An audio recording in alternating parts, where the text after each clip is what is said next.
శ్రీకాకుళం కార్పొరేషన్లో డయేరియా అదుపులోకి వచ్చిందని కేంద్ర మంత్రి రామ్మోహన్ నాయుడు అన్నారు. ప్రభుత్వం డయేరియా వ్యాప్తి జరుగుతుందని తెలిసిన వెంటనే అన్ని రకాల చర్యలు చేపట్టిందన్నారు. ప్రస్తుతానికి 102 మంది మాత్రమే చికిత్స పొందుతున్నారని, మొత్తం 120 కేసులు రిపోర్ట్ అయ్యాయని వెల్లడించారు. ప్రజలను ఆదిలోనే అప్రమత్తం చేయడంతో ప్రాణనష్టం నివారించగలిగామని కేంద్ర మంత్రి చెప్పుకొచ్చారు.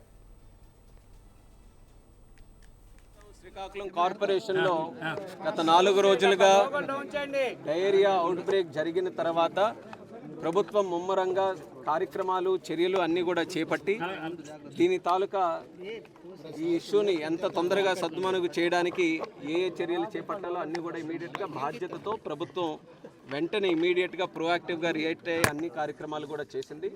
అందులోనే భాగంగా ఈరోజు ప్రత్యేకంగా నేను కూడా దీని మీద వాస్తవ పరిస్థితులు తెలుసుకోవడానికి, అలాగే ఈ సందర్భంలో చనిపోయినటువంటి సురేష్ వాళ్ళ కుటుంబానికి పరామర్శించడానికి కూడా నేను ప్రత్యేకంగా రావడం జరిగింది. కుటుంబ సభ్యులతో కలిసాను, వాళ్ళ పిల్లలతో కూడా కలిసి భరోసా చంద్రబాబు నాయుడు గారు. అలాగే ఈరోజు ఒక్కసారి మనం ఈ అవుట్ బ్రేక్ తాలూకా సిచ్యువేషన్ మనం చూసుకుంటే ప్రస్తుతానికి చాలా వరకు కూడా సద్దుమణుగు అయింది.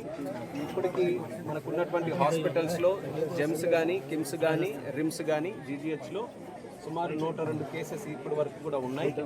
ఓవరాల్గా ఒక 124 కేసెస్ ఉంటే అందులో 22 వరకు కూడా మరి డిశ్చార్జ్ అవ్వడం కూడా అందులో. ప్రస్తుతం శ్రీకాకుళం కార్పొరేషన్లో గత 4 రోజులుగా